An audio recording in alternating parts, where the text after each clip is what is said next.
자, 페비안 사유주의 두 번째, 그 착취이론, 막스가 주장했던 착취이론이 아니고 렌트 이론이라는 걸 가지고 오늘날 자본주의의 어떤 빈곤 혹은 부의 불평등 얘기를 설명하는 겁니다. 그럼 렌트 이론이 뭐냐? 렌트라는 게 뭐 빌려주는 거 그런 게 아니고 노동하지 않고 벌어들이는 수입, 이게 렌트예요. 그러니까 예를 들면 이제 당시 가장 전형적인 얘기가 뭐냐면, 그건 막스 자본론에서 그런 얘기를 하고 있지만, 차액지대 소리죠. 가장 그 전혀 뭐라 그럽니까, 그 수익이 나지 않는 지대를 이제 제로라고 한다면, 그보다 더 비옥도가 높아지면 점점 그 한 토지에서, 일정한 토지에서 나오는 수확량이 많아지고, 그러면 똑같은 토지에서도 불구하고 토지값이 달라진단 말이에요. 그러니까 토지의 렌트라고 하는 건 우리가 금방 이해를 해요. 거기서 나오는 수확물의 양에 따라서 그걸 알죠.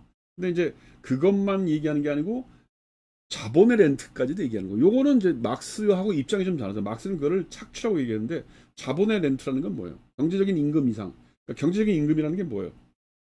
아주 그 가장 열악한 상태에서 별로 숙련도가 없는 노동자가 일을 해서 생산량에서 얻을 수 있는 임금. 그걸 아주 기본적인 경제적 임금이라고 한다면, 그보다 더 많은 임금들이 생길 거 아니에요. 그 이유가 뭐예요?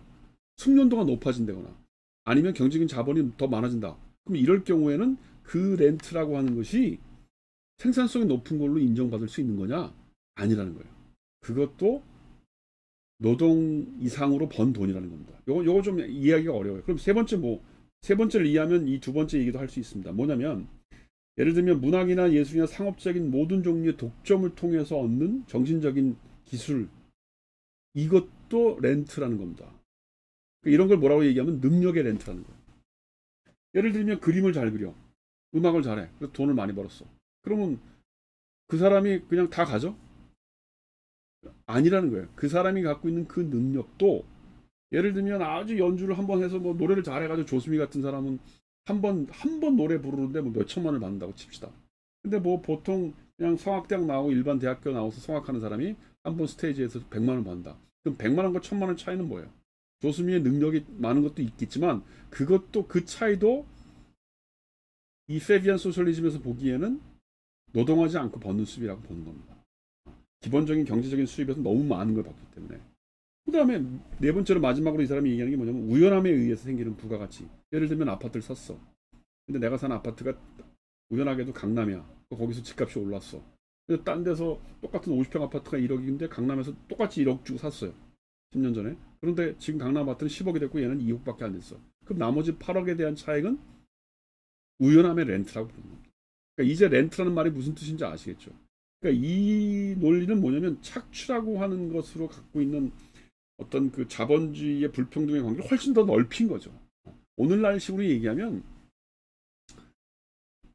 부자가 돈을 버는 것에 대한 그 범위를 훨씬 더 느낀 거예요. 주식 투자해서 돈 벌면 어떻게 돼요? 우리가 세금을 매기지 않습니까?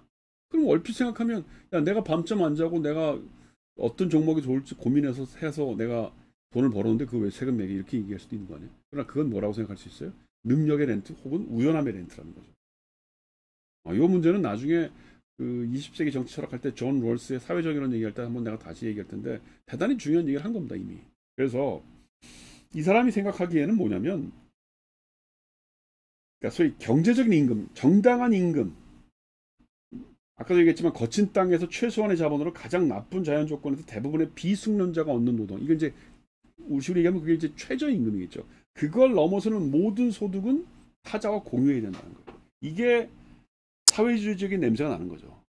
그런데 그 공유라고 하는 것은 막시즘하고 달리 그런 그 렌트 자체가 없어지도록, 렌트 자체가 사라지도록 만드는 건 불가능하다는 겁니다. 예를 들면 우연에 의한 렌트, 능력에 의한 렌트, 그걸 어떻게, 너 능력 보이지 마, 이렇게 얘기할 수는 없는 거 아니에요. 너 아파트 사지 마, 이렇게 얘기할 수는 없는 거 아니에요. 그러면 어떻게 되냐면, 그거 자체를 원천적으로 봉쇄할 수 없으니까 그렇게 발생한 렌트를 거두어 들이라는 거예요. 누가? 국가가. 그래서 렌트를 거두어서, 국가가 거두어서, 한마디로 얘기해서 그거를 다른 사람한테 나눠주게 하자는 겁니다. 근데 그 나눠주는 방식이라는 게 뭐냐면, 무슨 분배를 하거나 아니면 무슨 지원금으로 주는 게 아니고 국유화해서, 예를 들면 국가가 할 수 있는 일이 큰 일이잖아. 예를 들어 철도를 놓는다든가 항만 시설이라든가 전기 이런 거를 할 때에 그런 능력의 렌트, 우연의 렌트로부터 수익을 넘어선 그 돈을 그걸 세금으로, 그러니까 과세라고 하는 정책을 처음으로 얘기한 거예요. 그 전까지 마크시즘이나 노동자 운동, 사회주의 운동은 어떻게 했냐면 자본가를 때려잡자는 거였어요. 공장을 때려잡자는 거였어요. 그래서 아예 그런 착취가 발생하지 않도록 하자는 건데 이 사람들의 생각은 그게 아니고 그런 렌트가 발생하는 것을 원천적으로 막을 수는 없으나 그 렌트의 부분에 해당되는 걸 과세로 돈을 받아서 국가가 그거를 무슨 항만이나 전기나 이런 편의시설을 만들어주는 걸로 국유화하자는 거예요. 이게 포인트입니다. 우리한테는 지금 익숙하죠, 그게. 그래서 이 페비안 소셜리즘의 가장 큰 특징은, 기존의 사회주의 운동하고 가장 특징은 뭐냐면 노동자의 독재 혹은 생산과 분배의 어떤 국가 계획, 이게 아니고, 그래서 국가라는 게 필요 없다고 생각하는 게 아니고 국가가 굉장히 전문적인 관료들에 의해서 필요한데 이 사람들이 뭘 하냐면 집단적인 공급, 집단적인 수입 이런 걸 해서 소득 불평등을 해소하고 국가가 기본적으로 개인 차원이나 혹은 지방자치 차원에서 할 수 없는 아까 얘기했던 철도나 항만 이런 거를 공급해 주자는 겁니다. 그런 의미에서 이 사람들은 또 뭘 주장하면 지방자치화를 굉장히 강조해요. 왜냐하면 그런 항만이나 철도는 전국적인 단위에서 이루어지는 게 맞지만 예를 들면 어떤 음식을 공급하고 어떤 소비재를 수요하고 이런 문제들은 중앙에서 잘 못한다는 거예요. 그래서 지역 단위의 지방자치도 굉장히 중요하다. 그래서 어떤 한쪽을 우선시하는 게 아니고 국유화라고 하는 중앙집권적인 어떤 정부와 지방자치 정부라는 게 두 가지 다 필요하고 균형을 잡아야 된다라고 강조하는 거죠. 그런 의미에서 보면 국가라는 건 필요 없어 라고 하는 아나키스트, 소위 푸르동식의 아나키스트나 아니면 국가만이 필요해라고 하는 어떤 프로레타르 독재나 다 거부하는 거죠. 나는 이 사람들이 갖고 있는 이런 생각들이 20세기 복지국가에 굉장히 중요한 그 영향을 줬다고 생각을 합니다. 그래서 이 사람들이 주로 뭐냐면 세제 개편 얘기함으로써 뭐 노동자에게서 지대와 이자 소득으로 완전히 이전하고, 그 다음에 뭐 공장법을 확대해서 노동 시간에 대한 그 일반적인 승인 뭐 이런 거 하고, 그 다음에 무슨 뭡니까 정책적으로도 우회민주주의 이런 거에서 기본복지제도, 최저임금, 그 다음 노년임금, 벌써 노년임금이라는 걸 여기서 만들어요. 그 다음 공공진료소, 그 다음에 극빈자를 대상으로 한 기술교육 실시, 그 다음에 무슨 정치할 때 그 선거 비용을 지급하는 거 이런 거 다 지금 20세기 하고 있는 거 아니에요. 근데 그걸 1800년도 후반에 이미 제안했다는 거예요. 선거 비용 지급하는 거. 그 다음에 모든 공직자 대표에게 세비 지급하고 무슨 결선 투표제 만들고. 특히 이제 이 양반들이 주로 얘기하는 게 뭐냐면 교육 문제를 굉장히 중요하게 생각하기 때문에 교육. 어린아이를 포함한 아동들에게 국가가 최상의 교육을 공공재로서 제공한다는 거예요. 드디어 이제 공립학교의 컨셉이 이제 보편화되기 시작한 거예요. 프랑스에서도 그렇고 영국에서도 그렇고 이 혁명 다음에 그 공립학교를 만들어서 하려고 애를 써요. 근데 그게 주로 초등학교 정도 수준에서 끝납니다. 1880년대가 되면 그게 중고등학교로 확대되죠. 이 사실은 페비안 협회가 그런 일을 굉장히 크게 한 거예요. 그래서 수업료 폐지하고 정부 보조금으로 학교를 운영하고 교육부 장관을 만들어서 뭐 모든 교육자산을 통제한다.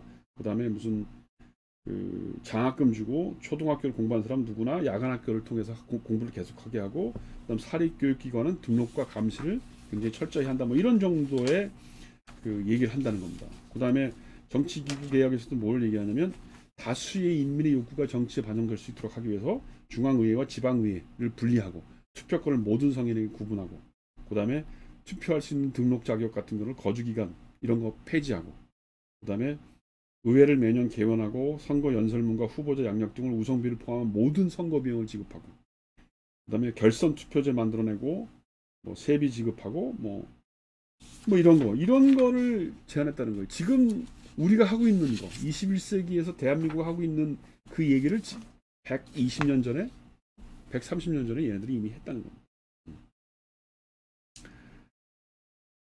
그래서 이 요약을 하자면 이 사람들이 갖고 있는 생각들 중에 그 소위 결국은 뭐냐면 계몽된 인간을 더 많이 만들어서 사회 발전을 일으킨다. 이게 사실은 스튜어트 밀즈의 생각이 그대로 온 거죠. 그 다음에 폭력혁명으로 사회를 뒤집기보다는 여러 가지 어떤 사람들의 어떤 자질과 능력을 해줄 수 있는 그런 입법 활동을 하자. 이런 국유화와 이 소위 공공재 도입을 통해서 이 사람들이 주로 강조하는 게 뭐냐면 생산보다 소비를 더 강조한 거예요. 소비자가 훨씬 더 재화를 저렴하게 구입할 수 있고 이러므로써 노동자도 임금이 높아지고 그다음에 재화의 양과 종류도 많아지고 그래서 노동자의 생활을 안정시키는 것이지 무슨 착취를 없애고 뭐 노동자의 독재를 한다? 이거 가능하지 않다는 겁니다. 그래서 이 사람들이 1905년도에 왕립위원회가 만들어지고 구빈법이라는 걸 만들고 그다음에 여러 가지 실업자 구제에 대한 보고서를 써요. 한 3년 동안 이걸 연구를 해서 그 보고서를 쓰는데 그게 어떻게 보면 그 복지학 공부하는 사람한테 하나의 바이블 같이 된 겁니다. 이 사람들이 어떻게 그 당시의 실업자나 아니면 병든 사람들을 조사했고 그 통계 자료가 나와 있어요. 그리고 그 사람들을 어떻게 분리해서 지원할 거냐. 이게 사회복지하는 사람들한테 굉장히 중요한 한 역사적인 사례가 된다는 겁니다. 간단하게 예를 들면 그 전까지는 구빈법이라는 게 있었어요. 영국에서. 그래서 돈 없고 일자리 없는 사람이 그냥 한꺼번에 이 혼합 워크하우스라는 데서 집어넣는데 주로 이제 웹 부부가 이런 짓을 많이 했는데 그 사회 조사를 많이 했는데 와서 보니까 나이별 연령별로 이걸 분리하자는 거예요.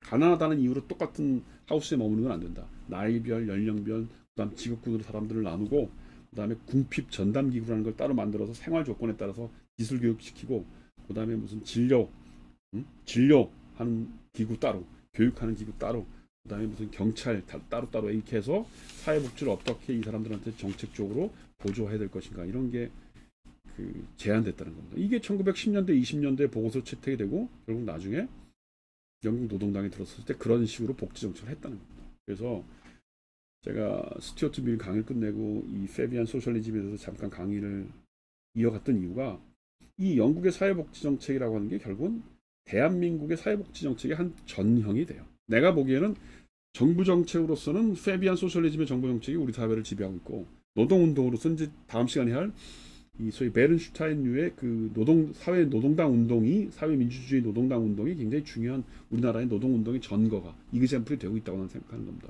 그래서 이 두 축의 어떤 사상적인 기원을 알아보기 위해서 우선 페비안 소셜리즘을 오늘 얘기했던 겁니다.